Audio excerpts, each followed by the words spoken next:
Hello, welcome to Maltbox, the non-chill filtered whisky blog. I'm Andy and this is whisky review number 81.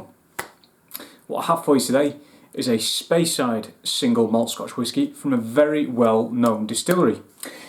And that comes in the form of this, the Glenfiddich 15.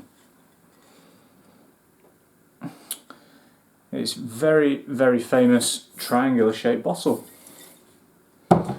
There's a tube.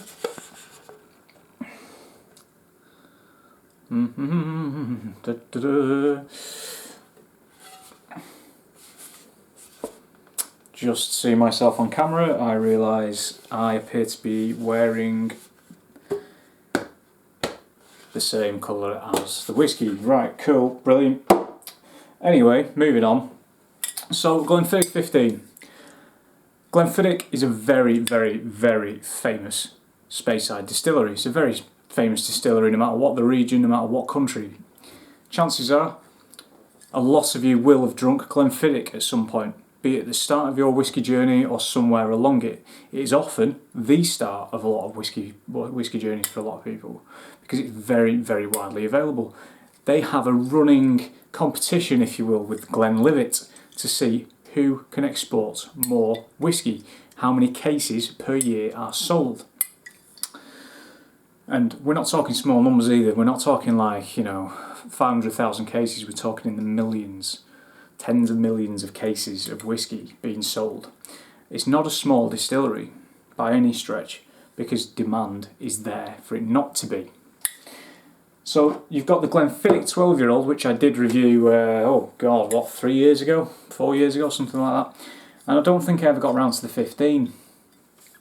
Not this particular 15 anyway, so I thought, sod it, why not? It was in Tesco about 2 months ago, 3 months ago, on offer in the clearance bit actually, at 25 quid, and I had £4 of club card points, so I was like, boom, get it done. So, the 15-year-old,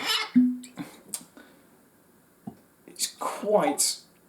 Good. There you go, another little drop. Quite an interesting little dram in the sense that it's actually been matured 15 years in a combination of bourbon, new oak and sherry casks. However, it is then put into what they define as their unique Solera vatting, which is basically a large vatting process where it's the same as the sherries of Jerez, really, when they talk about Solera sherry over there.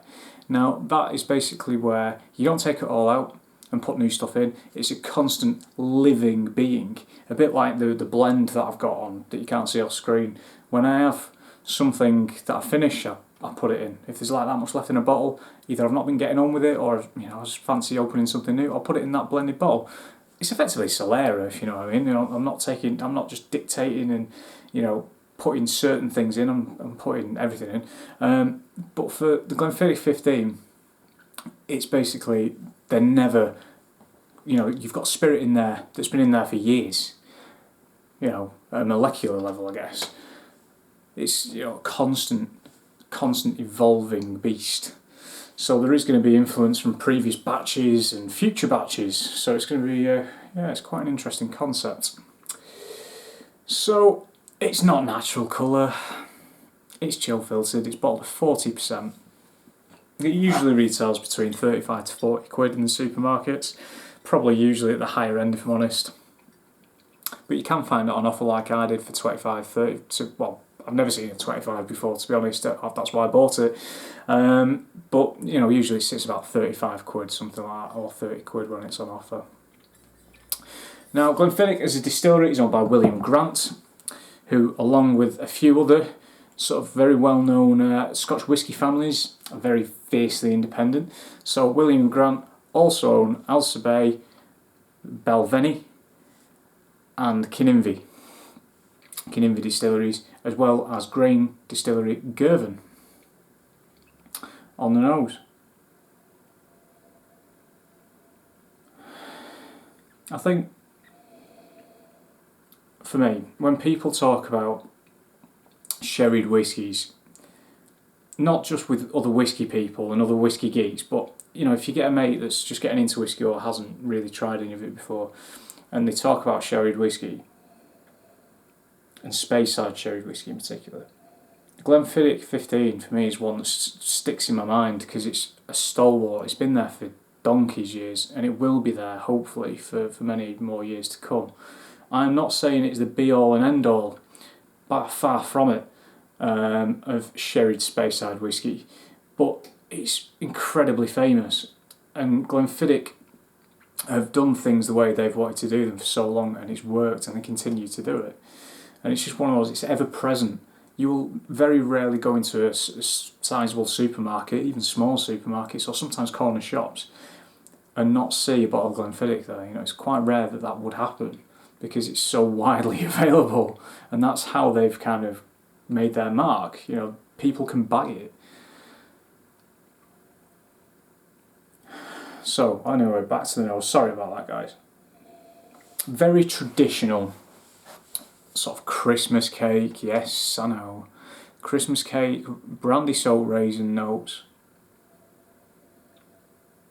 Kind of got a nuttiness there as well, maybe oily kind of walnut kind of flavour notes on there in the nose. Cinnamon, mulled wine. It has been Christmas.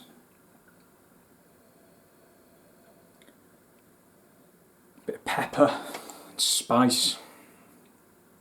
It's quite soft as well. It's not too imposing, it's not prickly, but again, it's chill filtered, bottled at 40%.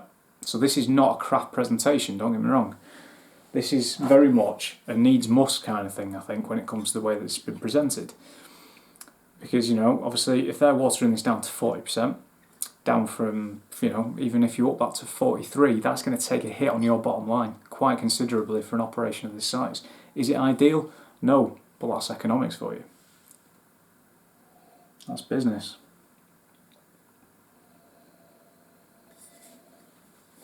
Okay, on the palate.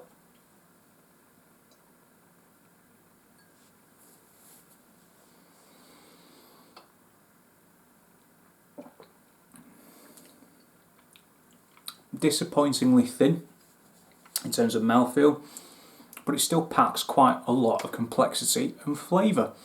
I'm talking plums, I'm talking more of that Christmas cake, maybe mince pie kind of mix. We've got dates, again the nuttiness.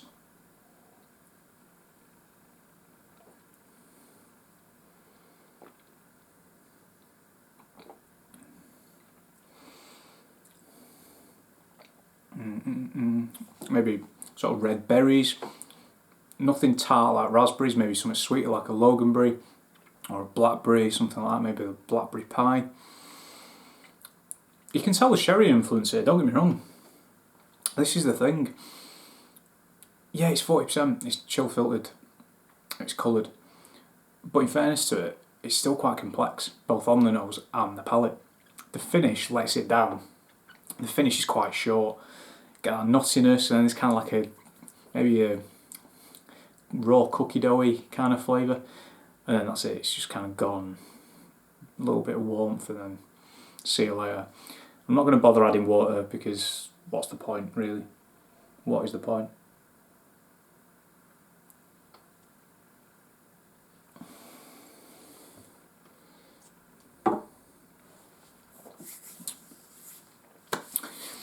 And kind of going back to what I was saying before about it being accessible, I think it's important for me to review these kind of whiskies. It's great when I don't get me wrong, I love reviewing and I love drinking single casks. I love drinking really obscure bottles, and I do have some soft spots for some really, really weird distilleries. Check out my Instagram, Maltbox Whisky, such as my post a few weeks ago about Strathmill. It's just weird, I don't know why, I just like it.